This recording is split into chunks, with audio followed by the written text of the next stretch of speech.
Olá, galerinha do meu coração, tudo bom? Galera, hoje eu estou sem tripé, então vai em selfie mesmo, certo?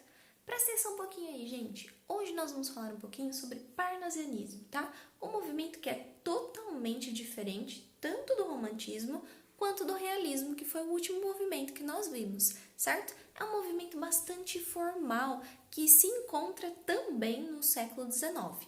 Lembra que eu falei para vocês que o século XIX é o século que acontecem muitas coisas, tá? E pensando em expressão literária, não fica de fora, certo? Então, acontecem muitas e muitas expressões literárias e nós vamos ver aqui, certo? Então, fica ligadinho e bora lá pro vídeo. Então vamos lá, lindinhos. Como eu falei para vocês, né, nós estamos aí no século XIX, né? Acabei de falar para vocês aí que o século XIX é um século que acontecem muitas coisas, tá? Pensando aí em literatura e também pensando aí em contexto histórico, tá? Muitas coisas estão com certeza no século XIX. E em literatura não seria diferente, tá? Então nós estamos aí a caminho do fim do século XIX, tá? Mais lá para o finalzinho, mas, né, ainda estamos nessa era de muitos acontecimentos. Então vamos lá, gente. Nós temos aqui uma obra, uma pintura que chama O Espelho de Vênus. Vocês podem perceber aí que é uma obra que tem bastante detalhe, né?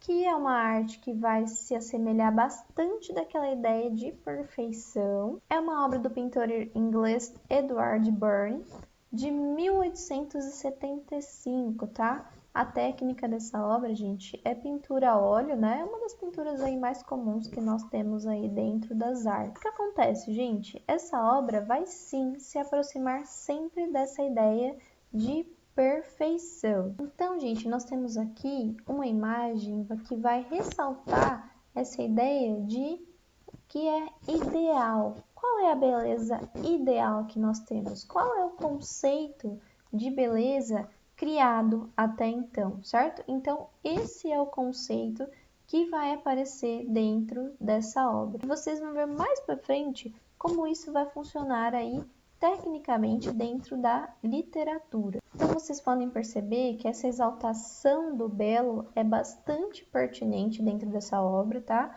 E isso é um traço que vai ser discorrido dentro dessa arte, dessa estética parnasiana. Então vocês podem perceber que essa exaltação da beleza, ela se dá no rosto dessas mulheres. E, para vocês verem como essa perfeição é bastante explorada, vocês podem ver que até o reflexo delas é muito bem assim trabalhado, né, em relação à perfeição, certo? Quando a gente olha na água, no nosso reflexo, nós não nos vemos assim tão nitidamente. Aqui não, aqui o trabalho é demonstrar essa perfeição que é agradável. Vamos lá, lindinhos.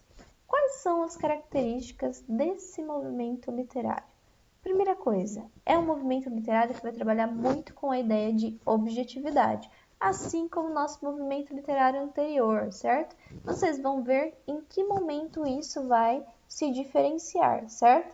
Depois, nós temos uma ideia aqui de impessoalidade, tá? É um dos traços aí marcantes desse movimento, tá? Um movimento aí que não vai se relacionar muito especificamente em relação ao sujeito, mas sim de uma forma mais impessoal. Depois, gente, nós temos a voga do movimento aqui, tá? O culto da forma. Nesse movimento, vamos prezar muito mais a forma do que o conteúdo. É um movimento, sim, que vai trabalhar bastante essas questões relacionadas à forma, à construção, à estética do poema, ou seja, a estética de uma obra literária, a estética das obras de arte, tá? A forma vai ser aí um elemento bastante trabalhado e cultuado dentro desse movimento, tá? Além disso, para eu exaltar a forma, o que eu vou fazer? Eu vou trazer um preciosismo vocabular. Então aqui nós vamos ter muito o trabalho com a preciosidade da linguagem. Então é uma linguagem muito rebuscada e muito preciosista. Então há sim uma riqueza muito grande de vocabulário. mas não significa que isso, né, se espelhará no conteúdo. Depois, gente, a voga desse movimento, o objetivo desse movimento é justamente a arte pela arte. É eu ressaltar que a arte se explica por si só, a arte é bela por si só, não preciso de conteúdo, ela é autoexplicativa. Dentro desse movimento literário, nós temos aí algo que é muito importante que vai marcar esse movimento, certo? O que vai marcar esse movimento, gente, é justamente essa tríade parnasiana. O que é essa tríade parnasiana, galera? Essa tríade parnasiana é esse povo bonito aqui, ó, que buscava a forma perfeita, tá? Então, o objetivo desses três caras aqui era justamente buscar a perfeição da forma. Lembrando que eu falei para vocês, né?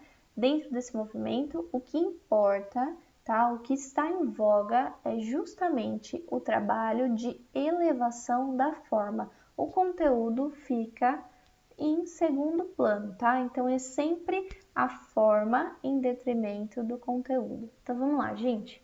Então quem foi essa tríade tão famosa dentro do parnasianismo que levou o nome do parnasianismo a uma sobrevelação tão grande assim? É justamente esses três caras, tá? O primeiríssimo, super conhecido, Olavo Bilac, certo? Depois, Alberto de Oliveira e Raimundo Correia, certo? São esses três caras que fazem parte dessa famosa tríade parnasiana que buscava a forma como perfeição, certo? Então, sempre fica com esses três nominhos aí na cabecinha de vocês, tá? Porque sempre que perguntar de parnasianismo, esses três nomes vão vir à tona com certeza, tá? Então, Olavo Bilac, certo? Raimundo Correia e Alberto de Oliveira, certo? Belezinha? Então vamos lá. Primeiramente vamos falar sobre Olavo Bilac, certo? Quais são as características então desse cara aqui? Primeira coisa, gente, o Olavo Bilac vai refletir muito sobre a existência. Ah, Camila, mas você não acabou de falar que a forma é o mais importante dentro aí desse movimento? De fato é, gente. Mas não significa que em alguns momentos eles saiam desse tipo de regra, tá? Não significa que é porque está dentro do movimento que o autor, tá? O escritor vai ficar sempre naquelas características. A gente tem como exemplo aí Machado de Assis, né? Machado de Assis está posto dentro do realismo, mas não significa que ele tem características que são somente realistas, certo? Ele tem outros tipos de características estilísticas, certo? Isso acontece com outros escritores também, tudo bem? Outra coisa, o que ele vai falar bastante, gente? Sobre a temática da perfeição, certo? Perfeição do quê? Perfeição da forma, certo?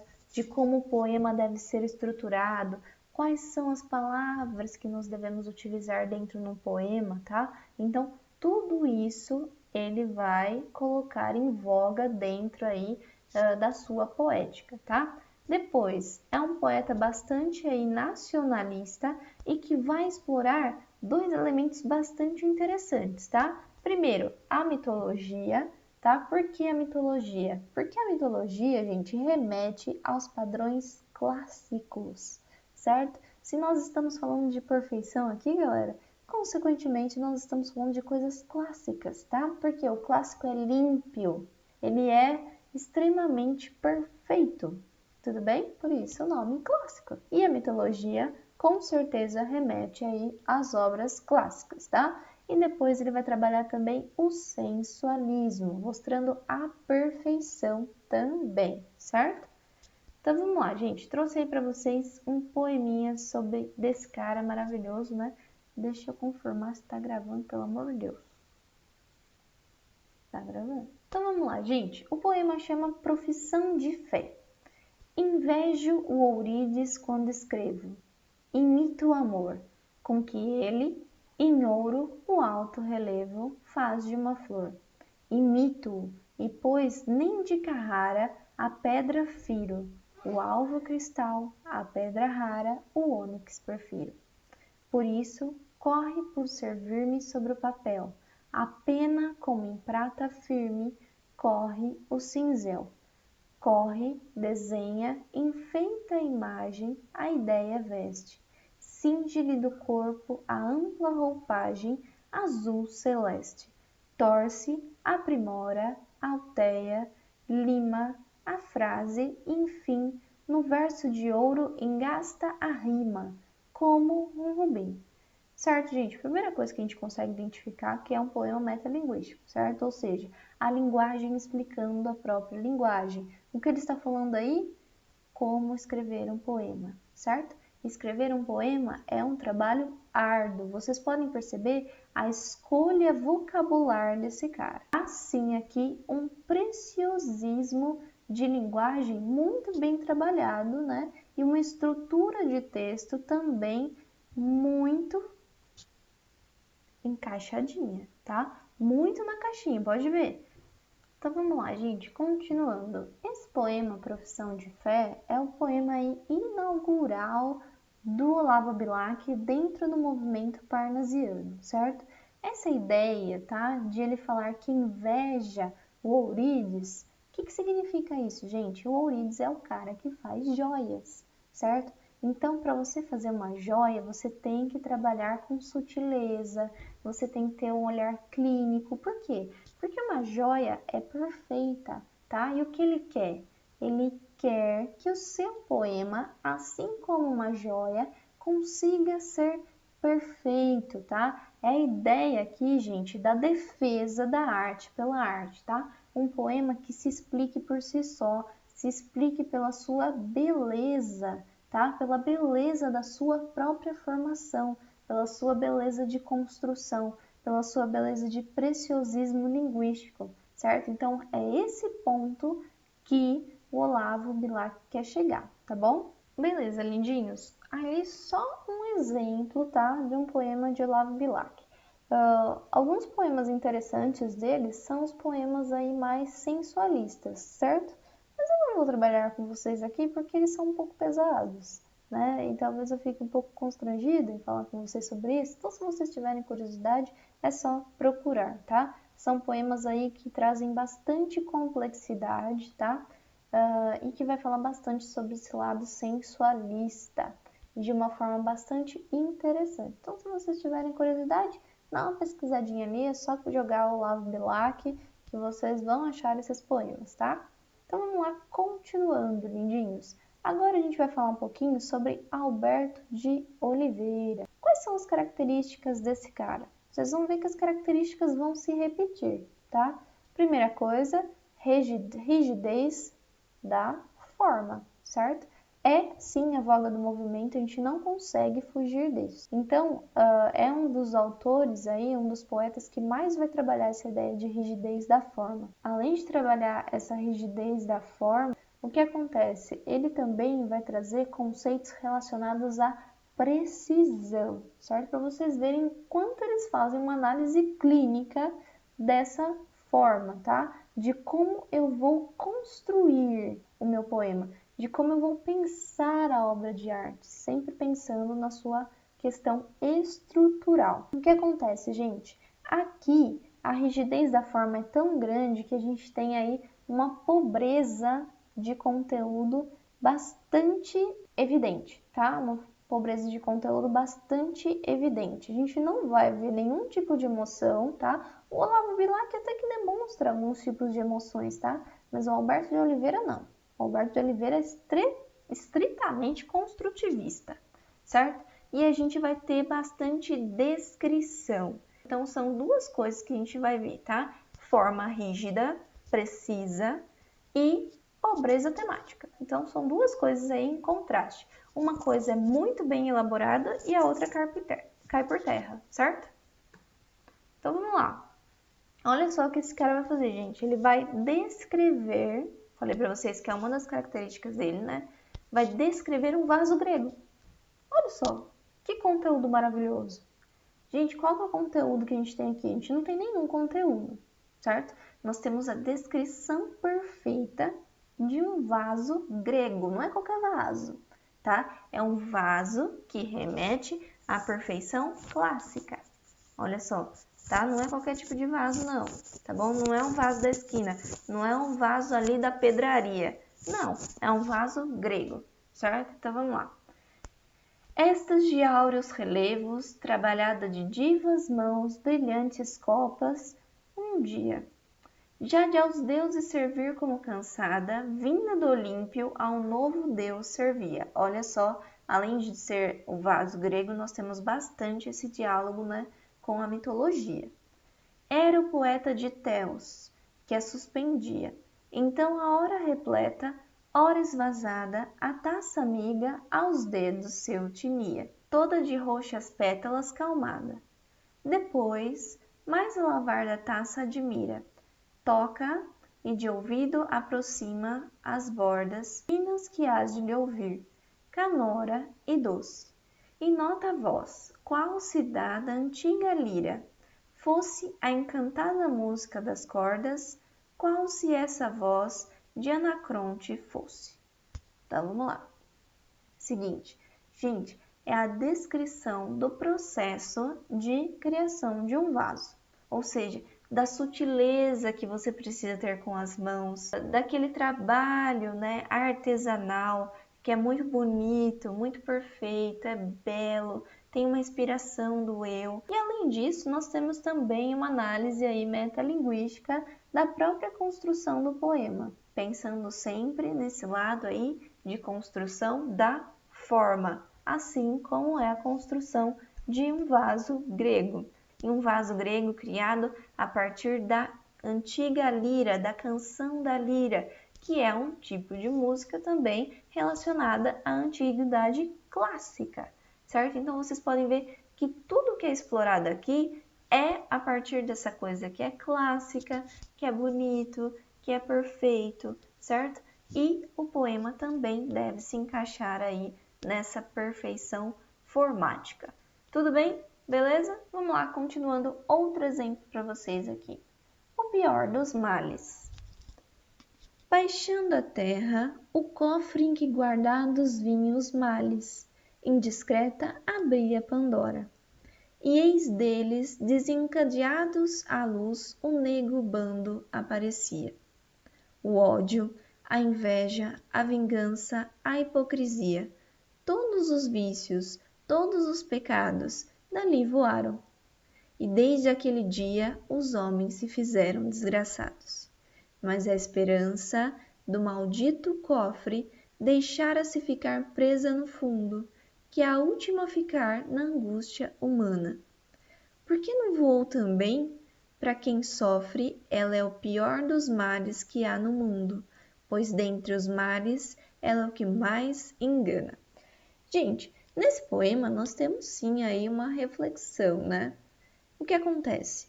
Ele está contando aqui, né, consequentemente, né, um mito grego, que é o mito da caixa de Pandora, certo? Vocês sabem, né, que a caixa de Pandora foi aberta e o que acontece? Todos os males saem por essa caixa. Sabe aquela ideia de curiosidade mata o gato, curiosidade mata? É justamente por causa da caixa de Pandora, certo? A partir do momento que ela abre a caixa, o que acontece?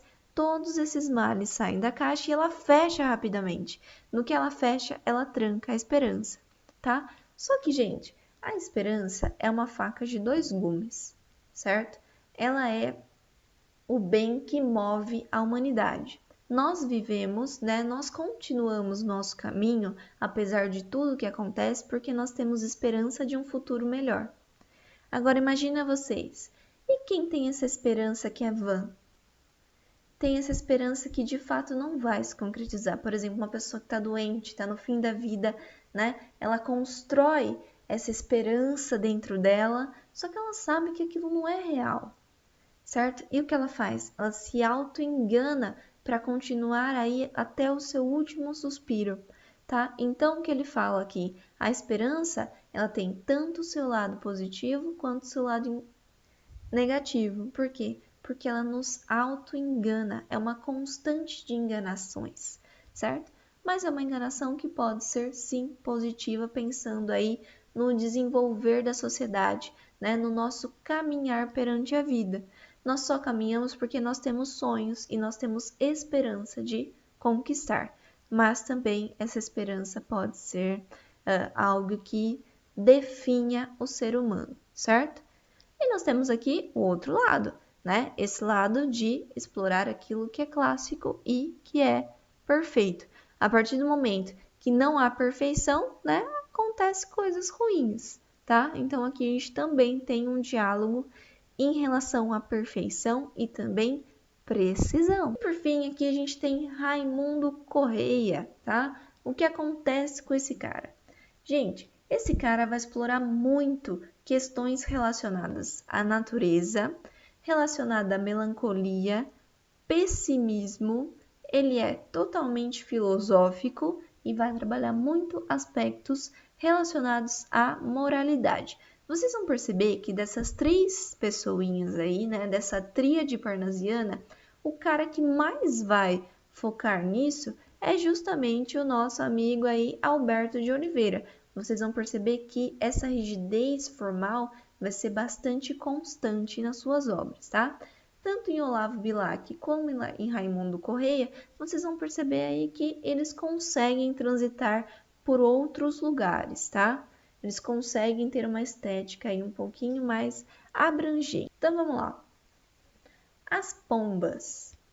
Vai-se a primeira pomba despertada, vai-se outra mais outra. Enfim, dezenas de pombas vão-se dos pombais, apenas raia sanguínea e fresca a madrugada.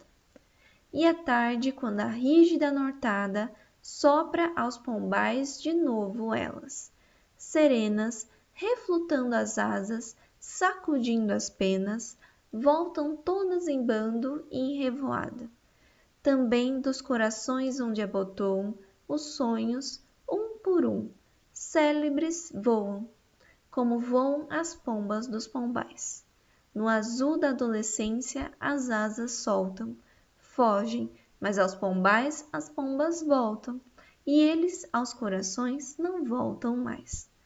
Então vamos lá, gente. Aqui nós temos um caráter bastante melancólico, né? Vocês podem ver que esse cara, ele não se encontra no mundo, ele está buscando isso, só que o seu pessimismo, que chega a ser um pessimismo bastante mórbido, não deixa ele crer naquilo.